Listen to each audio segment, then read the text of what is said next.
Betapapun pasangan kita, anak kita, jamaah kita mencintai kita, kembali dia mungkin 1 hari, 7 hari masih ingat kepulangan kita, kepergian kita. 40 hari, 1 tahun, 2 tahun Pak, sudah. Terkadang barangkali kalau tidak diurus makamnya mungkin tinggi ya kan, dengan ilalang ya.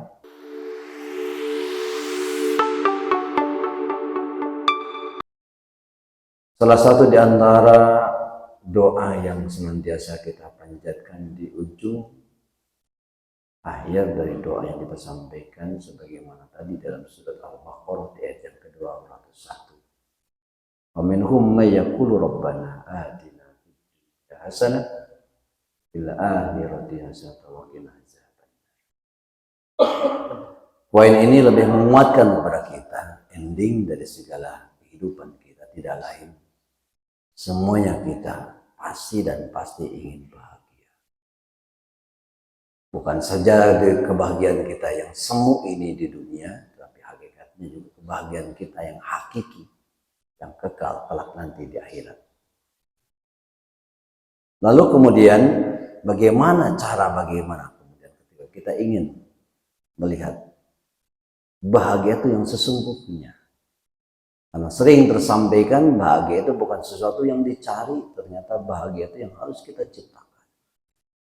Maka poin yang pertama, bahagia itu adalah ketika kita memperoleh rezeki yang berkah selama hidup di dunia ini. Pastikan bahagia yang pertama ketika kita mendapatkan rezeki yang berkah selama kita hidup di dunia. Kenapa? Karena dengan rezeki yang berkah bisa menghantarkan kebahagiaan yang hakiki di akhirat. Hari ini banyak orang yang tertipu dengan kebahagiaan yang semu, dengan kebahagiaan di dunia, seolah-olah apa yang dia dapatkan itu sudah menjadi haknya. Padahal lupa bahwasanya semua yang dia dapatkan itu semuanya adalah amanah dari Allah Subhanahu wa taala. Dan 2 hal yang nanti akan ditanya di hadapan Allah terkait dengan harta ini adalah dari mana yang dia dapatkan dan kemana kemudian dia belanjakan. Maka bagaimana supaya berkah rezeki ini kita dapatkan? Tidak lain, yuk kita membiasakan menghidupkan sunnah Rasulullah Sallallahu Alaihi Wasallam dari pagi ketika sudah lewat suruk, lalu kemudian kita tunggu waktu di antara jam 8, mungkin kita sampai jam 9, 10, kita hidupkan sunnah Rasul dengan melaksanakan salat duha. Jadi salah satu di antara indikator supaya rezeki itu berkah, jalani setiap hari, tidak lelah, karena lillah kepada Allah dengan melaksanakan salat duha. Ini kebiasaan salafus saleh, kebiasaan orang-orang yang saleh. Ini jangan sampai kita tinggalkan kebiasaan ini. Sehingga apa yang kita dapatkan itu mendapatkan keberkahan dari Allah Subhanahu wa ta'ala. Lalu yang kedua adalah, apa bahagia yang kedua? Adalah bahagia ketika kita saat masuk ke alam kubur, kita bisa mampu menjawab pertanyaan malaikat munkar dan nakir. Jadi kunci kebahagiaan yang kedua adalah saat ketika kita mampu untuk bisa menjawab pertanyaan malaikat munkar dan nakir. Maka kelak agar kita mampu menjawab pertanyaan munkar dan nakir di alam kubur ini tidak lain bagaimana kita kemudian membaca secara rutin tilawah Al-Quran. Dan kitab Nasul Ibad yang dikarang oleh Syekh Imam An-Nawawi Al-Bantani, kubur itu menyampaikan pesan bagi kita. Apa kubur berkata dalam kitab ini? Nasihat untuk para hamba-hamba Allah ini adalah anna baitul dzulmatun, saya tempatnya gelap.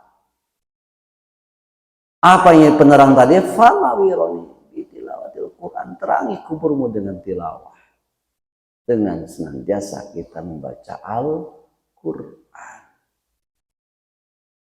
Ketika kita sudah bisa membaca, kemudian kita bisa memahami, lalu kemudian bisa mengajarkan dan bisa membumikan dan bisa mengamalkan Al-Quran, maka secara otomatis malaikat munkar dan nakir itu dengan fasihnya mampu kita jawab. Kenapa?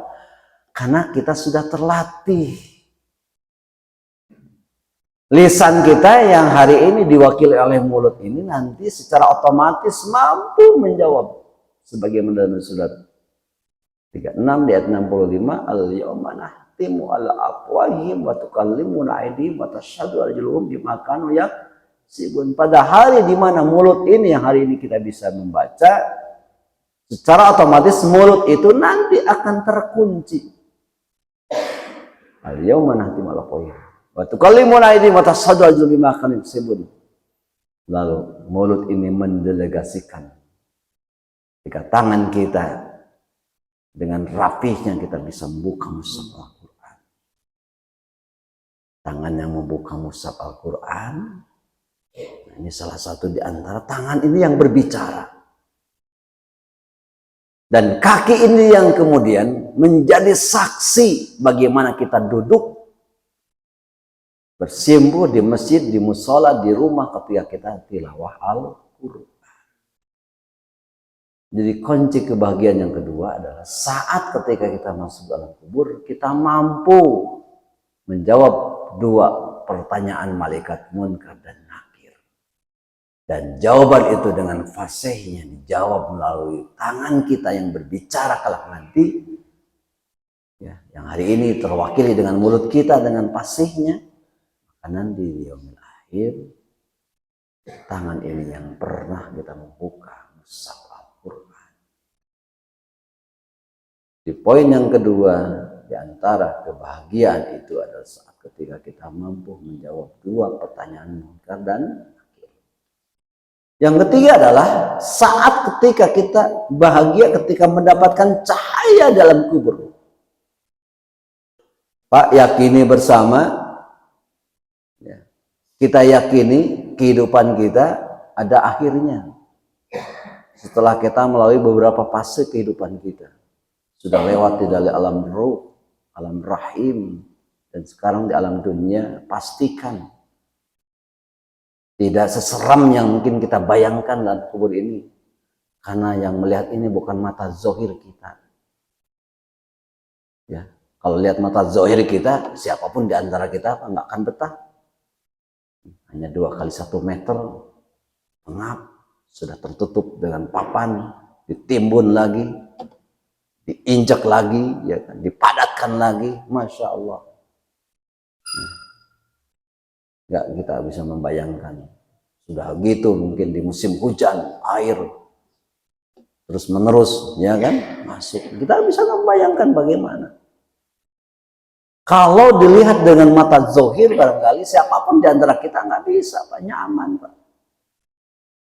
Maka bikin skenario-nya supaya di alam kubur ini layaknya seperti hari ini kita duduk tumanina.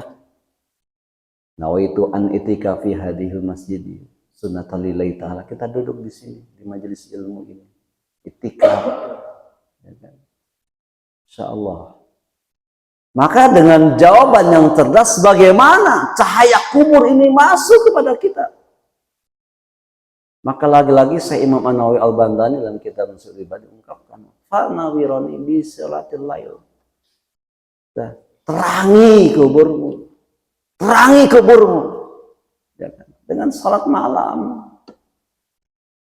Alhamdulillah, barangkali para pejuang-pejuang subuh yang sudah terbiasa kita bisa salat malam. Ini jadi penerang kita kelak nanti. Dipaksa, biasa, itu jadi kebutuhan. Dari asalnya dipaksa, jadi kebiasaan, jadi kebutuhan. Kita butuh, Pak. Karena ini nanti yang akan kita lalui fase kehidupan kita setelah dunia ini adalah kubur. Bikin nyaman kita. Layaknya kita di rumah ada AC, ya, segala macam nikmat. Kita duduk di sini juga ada penerang, ada cahaya. Nah ini, maka secara spesifik Bagaimana supaya kubur ini menjadi suatu tempat yang indah, nyaman, dan kemudian kita tidak gerah, ada cahaya lampu.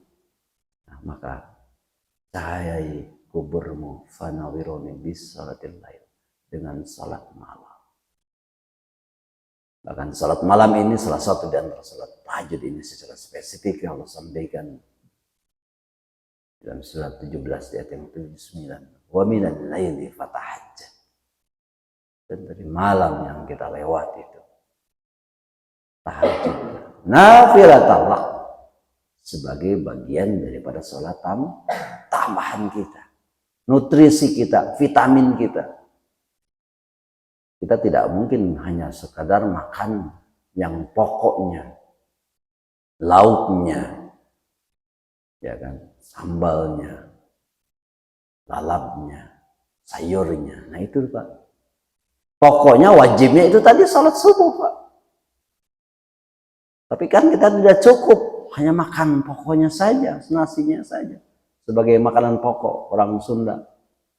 Yang berbeda dengan daerah yang lain, orang Maluku dengan sagupnya, dengan jagungnya, kita dengan nasinya. Nggak cukup Pak. Perlu lauknya, perlu dengan dengan sayurnya, lalapnya. Nah inilah Pak, tahajud ini tambahannya, nafilatalak, tambahannya. Saya bahasa rabbuka maqama mahmuda, karena ending di situ bagaimana Allah mengangkat derajat kita, makom kita yang tinggi tentunya di hadapan Allah Subhanahu wa Ta'ala. Maka bikin skenario kita hari ini supaya tidak seseram yang kita bayangkan ketika kita dipendam itu, ketika keluarga yatsba'ul mayyita salasa, 3 perkara yang meninggalkan kita semuanya, ya kan? Yatsba'ul mayyita salasa, 3 perkara yang ditinggalkan oleh mayit, 2 perkara yang kemudian pergi meninggalkan kita, wayabqa wahidun, 1 yang kekal, 2 perkara, 1 diantara adalah ahluhu, keluarga kita. Betapapun pasangan kita, anak kita, jamaah kita mencintai kita, kembali dia mungkin 1 hari, 7 hari masih ingat kepulangan kita, kepergian kita, 40 hari, 1 tahun, 2 tahun Pak sudah. Terkadang barangkali kalau tidak diurus makamnya mungkin tinggi, ya kan, dengan ilalang ya. Itulah tempat kita itu. Yang kedua adalah harta kita yang juga kita tinggalkan. Siapa sih di antara kita yang kekal dengan harta ini? Rumah yang mungkin sudah kita bangun, ya, mobil kita yang berjejer di garasi, kemudian sertifikat kita mungkin di mana-mana, kontrakan dan lain sebagainya. Ini hanya sebatas kamuflase saja, hanya sebatas kebanggaan saja. Toh akhirnya wa maluhu, harta itu pun akan kita tanyakan. Wa yaqidun, 1 yang menjadi kekal bersama dengan kita. Mudah-mudahan atau langkahna orang kadieu teh wa amaluhu, dan amal Pak yang menjadi penyerta kita nanti. Mudah-mudahan ya, kita duduk di majelis ilmu ini yang mungkin tidak lama lah durasinya. Mudah-mudahan ini jadi menghantarkan amal kita. Tentu mungkin mudah-mudahan ini yang terbaik insya Allah Subhanahu wa Ta'ala. Di poin yang ketiga, sok terangi kuburmu fanawironi bisolatil lail, dengan salat malam. Ini kunci kebahagiaan kita yang ketiga. Kunci kebahagiaan yang keempat, bagaimana kemudian kita ingin memperoleh kebahagiaan ini yang keempat, tidak lain bagaimana sukses melewati jembatan Shiratal Mustaqim. Mungkin sudah beberapa ayat, mungkin beberapa penceramah kiai yang kondang, yang kandang sudah menyampaikan ya. Nah, ini salah satu uji nyali bagaimana kita tidak bisa melewati fase ketika kita melewati jembatan tadi. Yang dibayangkan, disampaikan bagaimana jembatan tadi bukan jembatan yang sembarangan. Bahkan kaul ulama menyampaikan jembatan ini layaknya seperti rambut yang dibagi 7. Apa sih kekuatannya rambut? Jangankan dibagi 7, tidak perlu dibagi 7 saja. Bisa kebayang bagaimana menginjakan kaki kita. Tapi ternyata bukan kaki zohir kita, langkah kaki kita yang bisa melangkahkan tadi.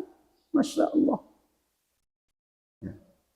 Maka biar kelak kita bisa sukses melewati yang namanya jembatan Siratul tadi, rajin kita menjalankan di antara sunnah Rasul, saum sunnah dan sedekah.